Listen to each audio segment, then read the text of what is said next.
Good morning and welcome back to My Dad's a Lawyer, podcast about life, law, and other stuff. I'm Noah Mittman, the son and a lawyer. And I'm Brian Mittman, the dad and a lawyer as well. Good morning, Noah. Good morning. Welcome back to My Dad's a Lawyer. Yes, I'm excited to be recording with you today. It is the pre-Thanksgiving recording. I can't believe it. Yes, and especially with the weather. I know, we had some minor technical difficulties getting on here today, but nobody needs to know about that. Yeah, nobody. Never any technical difficulties. Excellent. So, boy, so much has been going on.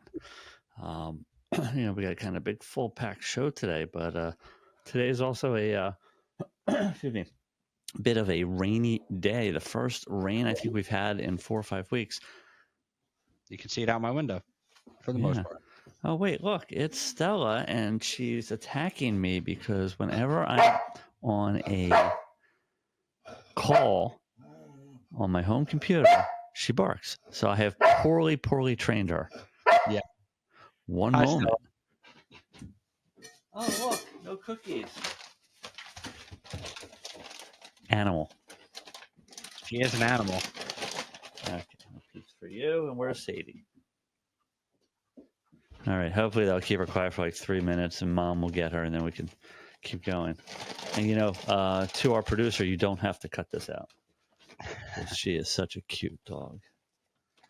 She really is. Okay, so we are all set there. Anyway, so so thankfully there's some rain going on because it's actually forest fire conditions here in Westchester, New York, and throughout New York and Northeast. Is something that you normally don't really hear of. I know over the last few weeks you walked outside and you're like, wow, somebody has a fire going. I know, that's what I thought originally. I had no idea that there were forest fires around here because we never really have them. So I walked out. I was like, oh, it must be getting cold out. You know, when sometimes it gets cold out, the air almost smells like a fire almost. Yeah. So and it's a little crazy because I was out back with the dogs and I was looking around. I was like, oh my god, because we have this like wetlands and forest behind us between us and the highway that you can't build on. And I'm like, oh my god, if that goes up in flames, it could get to my house. Like, is the hose out? Okay, I know who to call. I'm like, oh my god, kind of scary. Luckily, it's raining and you don't have to worry about that. Yeah. So I did have an old guy question. I don't know if it's quite a question or more of an observation, but I really got a kick out of it because it's basically the age difference between you and me. Yes, right? It is. Exactly right, is. Right. The Tyson Paul fight, the old guy against the young guy. Did you watch it? Yeah, I wasted a lot of time watching it. Did you have any buffering issues? Because people had a lot of Netflix issues. There's a whole big. Yeah, I had some buffering issues for the first few fights, but during the main fight, it was fine for me. But it was really boring. I mean, as the older guy, I'm pretty damn amazed, how fit he is and that he was in there throwing punches. Well, some people said he didn't really throw any punches. Yes, he landed 12 punches in 8 rounds. Yeah, so I don't know what did you think? What's this trend of old guys, young guys going on? Well, I think it was just a fight to make money for them because Mike Tyson clearly can't fight anymore. Maybe he could fight someone his age, but a fit 28, 27-year-old who's been training nonstop for fighting for years now versus somebody who hasn't stepped in the ring in, well, actually 4 years because he did fight someone during the pandemic. But besides for that, he hasn't fought in almost 20 years. And I almost felt bad for him. Like, you could tell he didn't have his legs under him. You could tell he was old compared to Jake Paul. And I almost felt like it was elder abuse. Yeah, it's funny you said that because, as you know, I play ice hockey, and I'm basically in like a 50 and older league. Right. But one of the teams we're on, you can have people more or less of any age. It's really a skill level, issue. So there's times like the other night, like out on the ice, and there's a couple people that like you just know they're so much younger. Yeah. Right. Yeah. No matter how hard I'm trying to skate, they're just faster. faster, better whatever. stamina. Listen, we got guys who are older than me that have unbelievable stick handling ability, Right. scoring. If they turn it on for a burst, they can do it. But there is truly a difference. So I guess you got to make sure you're at the level that you're at. Maybe Tyson should be fighting in the senior league or something. Well, I also have something to tie to it legally because Okay. this was an officially sanctioned fight by the state of Texas. Okay. Okay. All What's that mean? sports that it's, official through the Texas Boxing League or Okay. whatever it is, that it's officially sanctioned, a government sanctioned event, meaning that you could gamble on it through official sports books. But here's the issue. Was Jake, and you could bet on, what round Jake Paul would knock him out. You could bet on how many rounds the fight will go. You could bet on who will win the fight. Now, Jake Paul in his post boxing press conference, someone asked him if he was trying to knock out Mike Tyson, to which he basically said, not to quote him, I laid off the pedal a little bit. I didn't want to hurt anybody that didn't need to be hurt. Meaning he wasn't really trying to knock him out, trying to win the fight. They were just trying to make it 8 rounds. Now, does that have any legal implications? Because it's an officially sanctioned fight. People could gamble on whether or not Jake Paul was going to knock him out. And then Jake Paul comes out saying he wasn't trying to knock him out, wasn't trying his best. And he kind of was just in the ring to make money with Mike Tyson and to throw a couple jabs. Could that be a class action lawsuit if you gambled on Jake Paul to knock him out? It's interesting. I think you're going to just kind of my high level understanding, because I don't know too much about it. I think you're going to end up losing that because there are these clauses in all the gambling contracts. So, like, if you make a crazy parlay, you're watching football and you pick this rookie to run 100 yards and you pick this rookie to run negative yards and you win. And Right. the odds are like 17,000 to 1, right? There are stories about the books, the betting sites saying, sorry, something was clearly wrong here and we're not going to honor it. So, yeah, I think there could be. I think it leads to the bigger challenge of gambling. And while we're in this just came up, so let's just talk about it. Is, when a sports player throws an event because of the gambling, right? That's the big thing that all these sporting leagues and the government is all worried about. 1919, the White Sox threw the World Series. Pete Rose was allegedly betting on baseball when he was a manager, not playing, but when he was a manager. So banned for life, permanently. And It just happened with Shohei Ohtani's interpreter, and some people think that it was Shohei Ohtani who was doing the gambling. and think about it, right? So Paul didn't throw the knockout punch. Now, you might not have any device of his to show that he's logged into a gambling site. Right. Well, But he did some, huh? he gambled. He put his entire purse on himself. I think in But boxing you're allowed to gamble on yourself. but think about it. Like, you can have your friend. I can be like, hey, Noah, I'm fighting tomorrow, like insider trading. So there's a lot of really scummy stuff around this, and it's a real problem. And the other side of it is, you know what? Don't always worry about relying on the law. Think about common sense. Right. Right. It's the same thing happens in the stock market where, there's people that do stuff all the time and they're, making basically bets, right? The stock goes up, stock goes down, stuff like that. And then it becomes a hot trend and everyone just starts dumping money into it. All these Well, people that really can't afford it. like the Little GameStop thing. Right, little people who don't really understand it, less sophisticated, but they hear some pundit on TV, oh, you got to go buy this, blah, blah. And people are rushing, and now all of a sudden they're not making the 500 fold that they said they were going to make. They lose money, Right. and there have been lots of lawsuits on the security side, but things are tracked a lot more, and there's issues about insider trading and crap like that. Right. Maybe the government will find them or find Jake Paul for not, trying his hardest or something. But I don't think anything will come out of it. Yeah, yeah. Other than what the guy says, how do you prove that? I know. I read a couple articles. I saw a couple articles come up about it, but that's about it. Nothing official. Well, don't gamble. Uh, Or gamble wisely. yeah, well, hence the problem. I just want to get back to the fire, the Yeah, wildfire thing. So weather has been like really nuts, like all across the country, and whether you say it's um, climate change or not, there's some type of change going on. Okay, correct.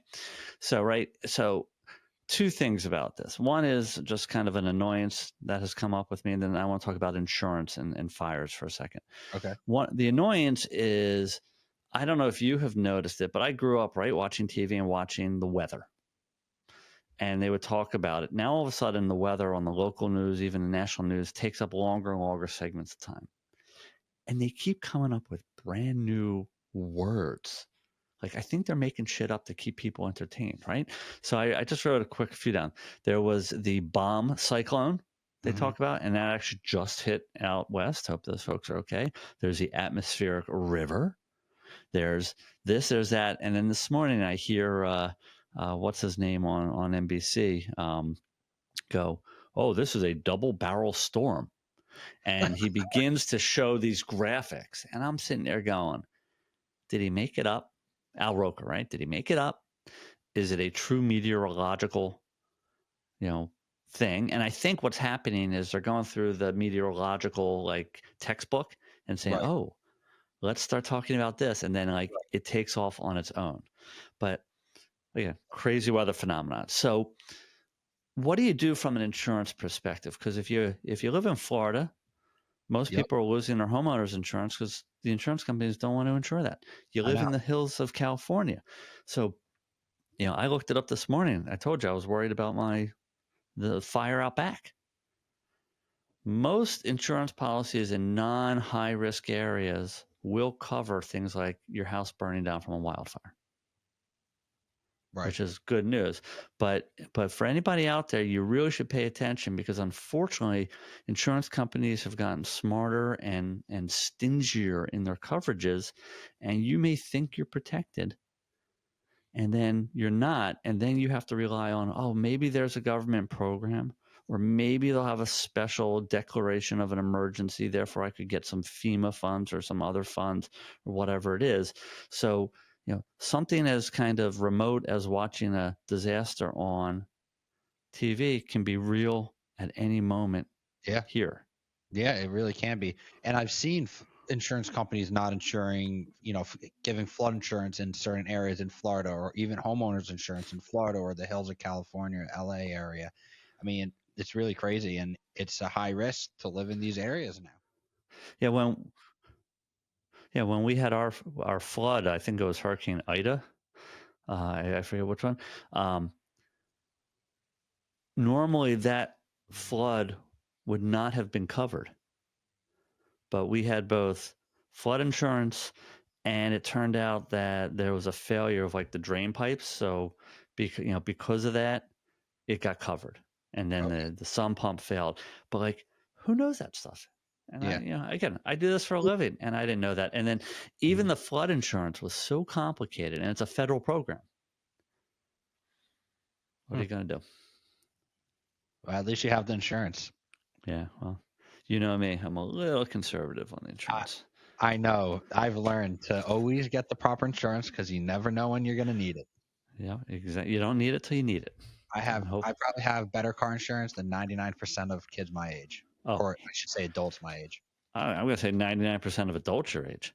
Yeah. And people don't understand, for instance, that in New York, the minimum, what everyone's required to buy is a $25,000 policy.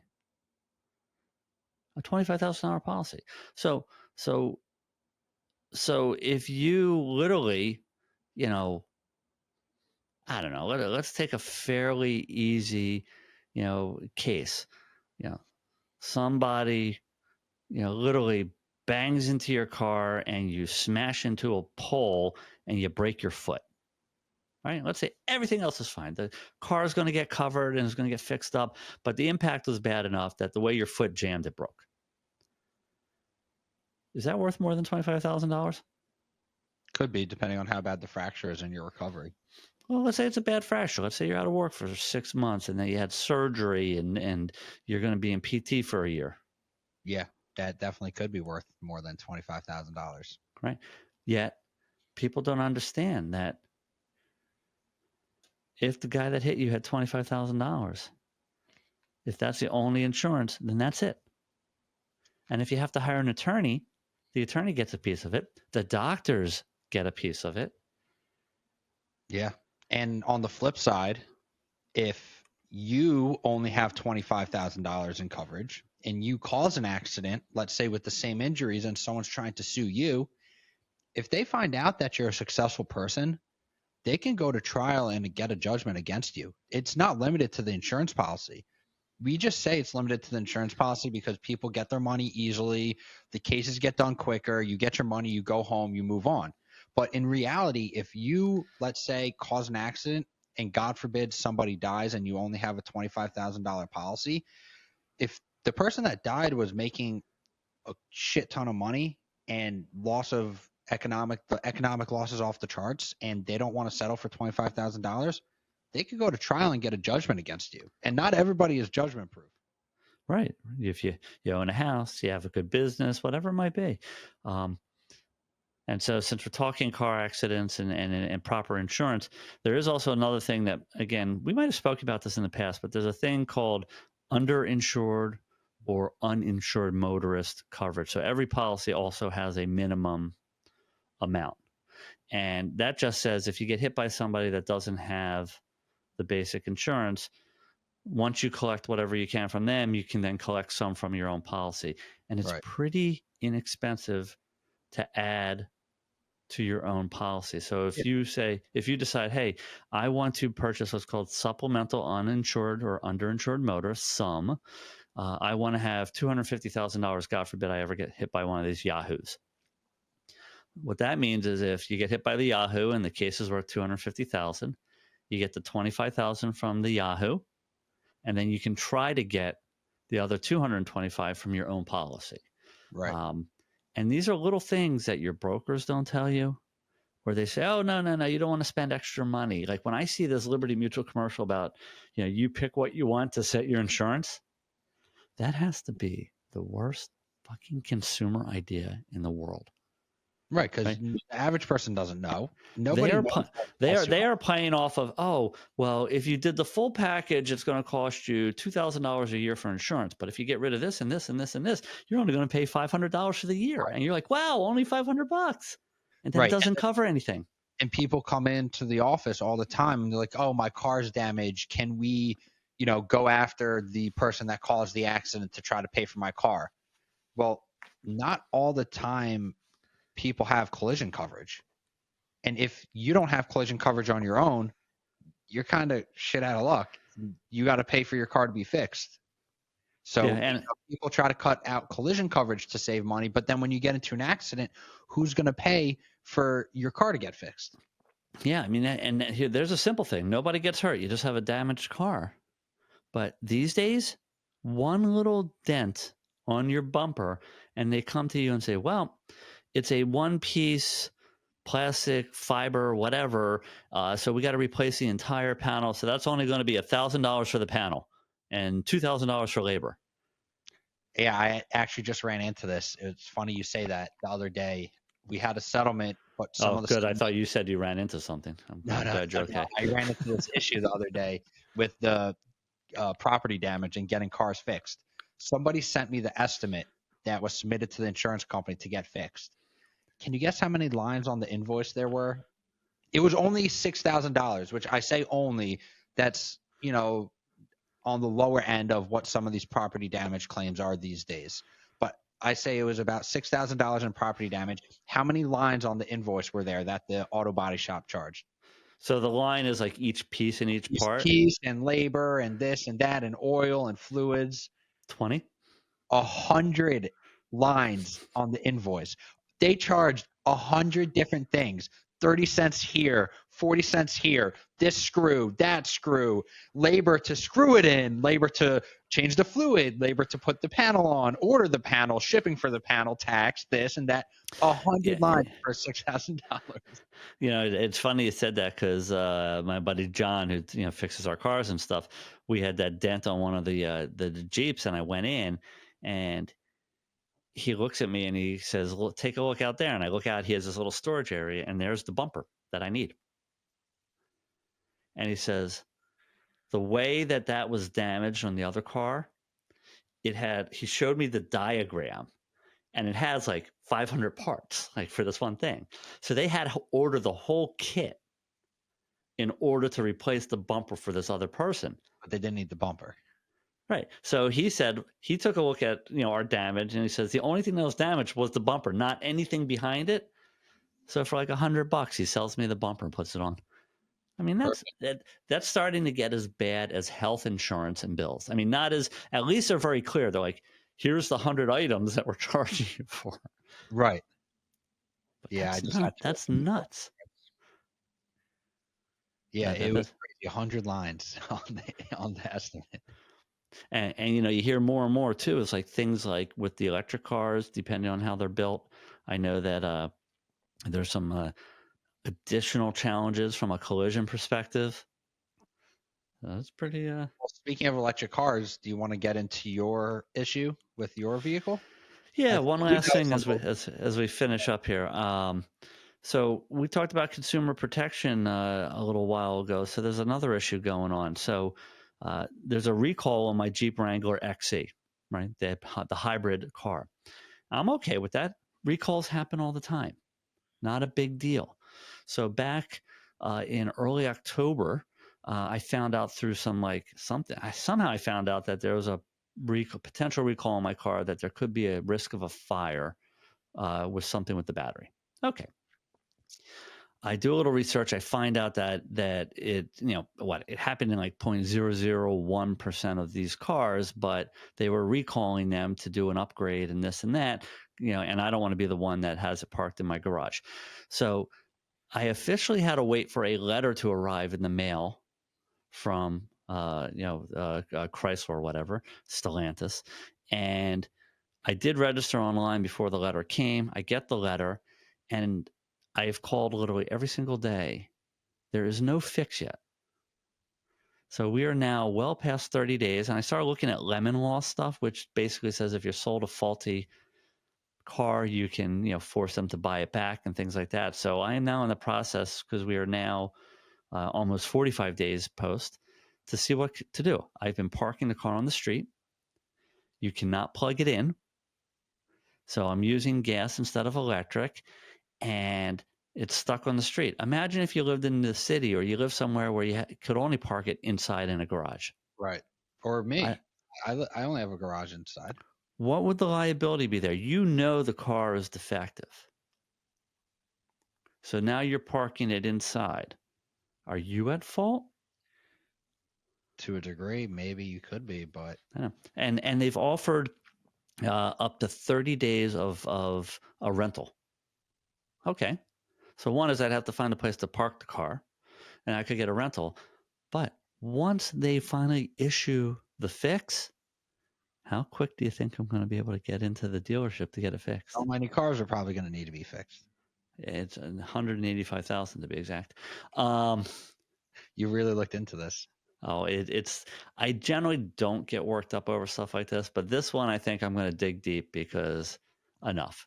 Yeah, it's ridiculous. It's been so long since you told me about that. I didn't even realize it's still going on. And the national place that takes in all the information, they were like, "Oh, we're so sorry. We'll send you a $100 gift card." Okay. I'll take the gift card, but that still doesn't fix my car. Exactly. So anyway, all right. Hey, one last thing. I don't know if you saw this, and this is kind of just a weird thing. Did you see the issue about the airplane in Hawaii? No. Okay. I'm drinking coffee the other day, and I'm reading the paper. I get papers on my phone, right? I'm reading the news, and the title is "Plane Almost Hits Mountain in Hawaii." So the plane took off. I want to say Honolulu. I'm not 100% sure, but the plane takes off, and for some reason they went on the wrong course, and they were going right towards the mountain range, and they weren't high enough. So you hear the air traffic controller very calmly go, pilot 775, please do expedited climb immediately, which is make a fucking climb fast. Get out of the way. Like they literally would have hit a mountain. That's crazy. Yeah, really nuts. Wow. Anyway, so be safe out there. Have a great Thanksgiving, everybody. Yes. Now that Stella's bothering you again, I think we should end this here. Yeah, absolutely. Right, Stella? Good girl. Good girl. All right. So I am Brian Mittman, dad and lawyer, and you can find all my stuff at the Disability Guys. And I'm Noah Mittman, the son and a lawyer, and you can follow me at a lawyer. Have a great day, everybody. Have a good one.